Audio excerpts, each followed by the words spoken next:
প্রিয় শিক্ষার্থী বন্ধুরা, আজকে আমরা তৃতীয় অধ্যায় ডিজিটাল ডিভাইসের এই অংশ থেকে মূলত ডিকোডার সম্পর্কে বিস্তারিত আলোচনা করব।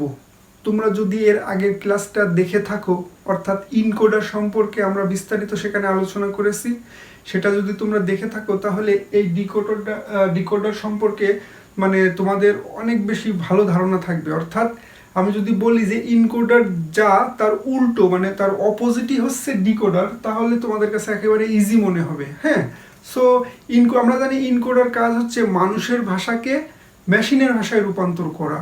তাহলে তার উল্টো যদি আমরা করি সেটা কি হয়, যে মেশিনের ভাষাকে মানুষের ভাষায় রূপান্তর করে যে সার্কিট বা যে ডিজিটাল সার্কিট, তাকেই কিন্তু ডিকোডার বলে। পরীক্ষায় প্রশ্ন আসতে পারে যে ডিকোডার কাকে বলে। সো তোমরা খুব সহজ ভাষায় বলতে পারো যে ডিকোডার হলো এমন এক ধরনের ডিজিটাল সার্কিট যা মেশিনের ভাষাকে মানুষের ভাষায় রূপান্তর করে।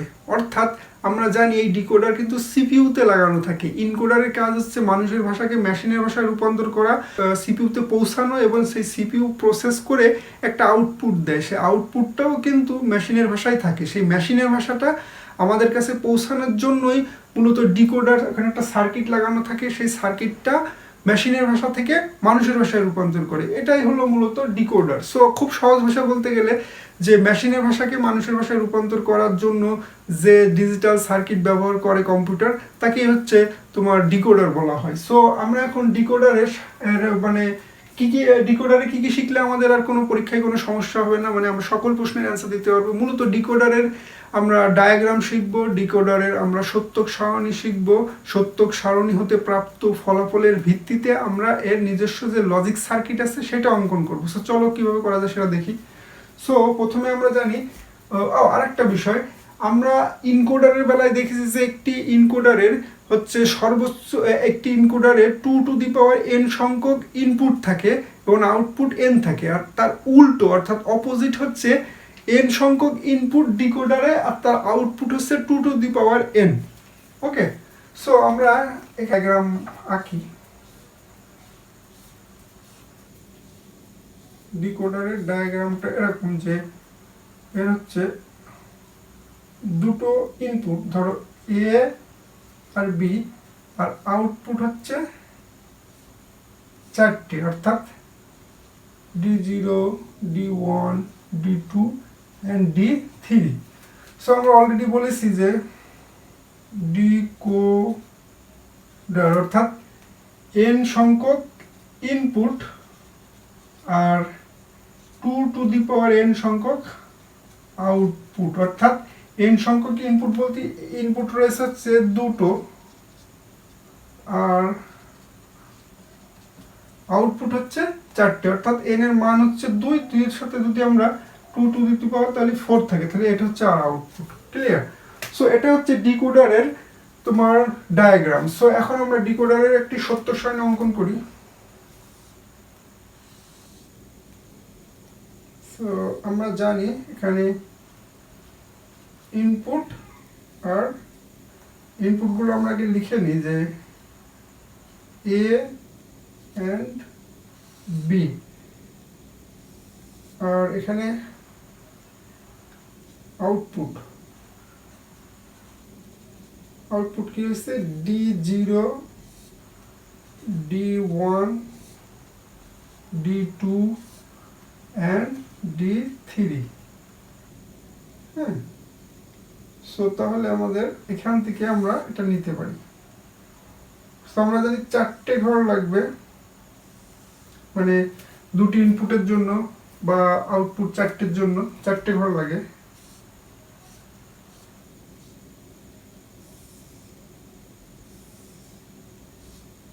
সো এটা হয়ে গেল।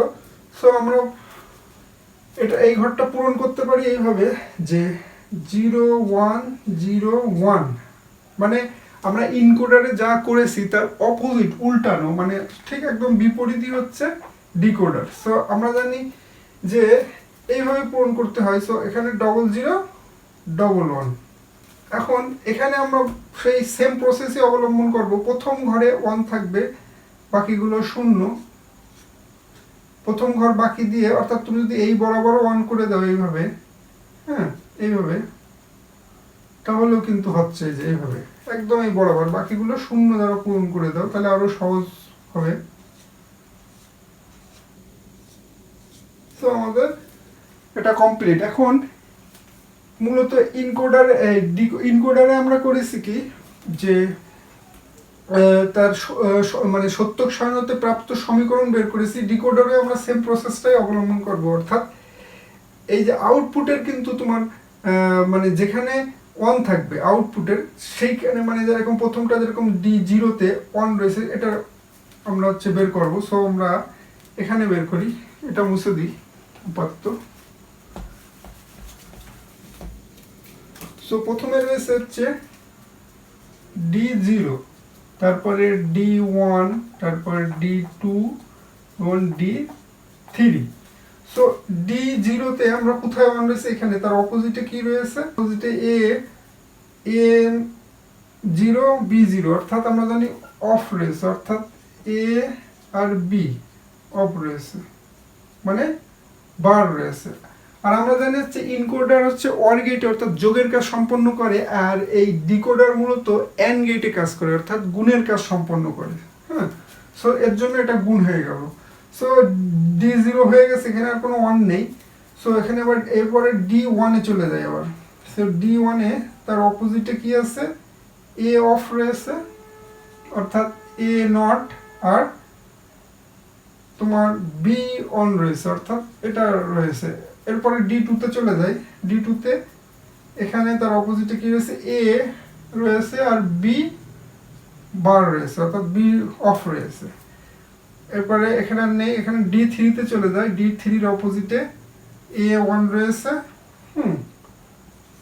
আর B1 রয়েছে। এই যে গুণের থাকলো, তাহলে আমাদের সত্যক সারণী হয়ে গেছে। এখন মানে সত্যক সারণীতে প্রাপ্ত ফলাফল পেয়ে গেছি। এখন আমরা মূলত লজিক সার্কিটটা অঙ্কন করব। সো ইনপুটের জন্যই আমরা দুটো দাগ নিয়ে নিই, A and B। সো এখন আমরা দেখি প্রথমে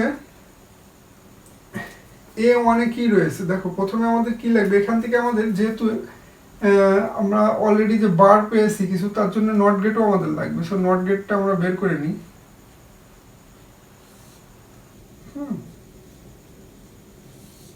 ওকে, সো প্রথমটা আমরা দেখি কি রয়েছে, আমাদের A বার লাগবে। সো এখানে আমরা A বার দিয়ে দিই, আর এখানে B বার। সো প্রথমে A বার আমরা নিলাম, তারপরে B বার লাগলো। এই দুটো কিসের রয়েছে, গুণে রয়েছে। সো এখানে আমাদের এন্ড গেট লাগবে।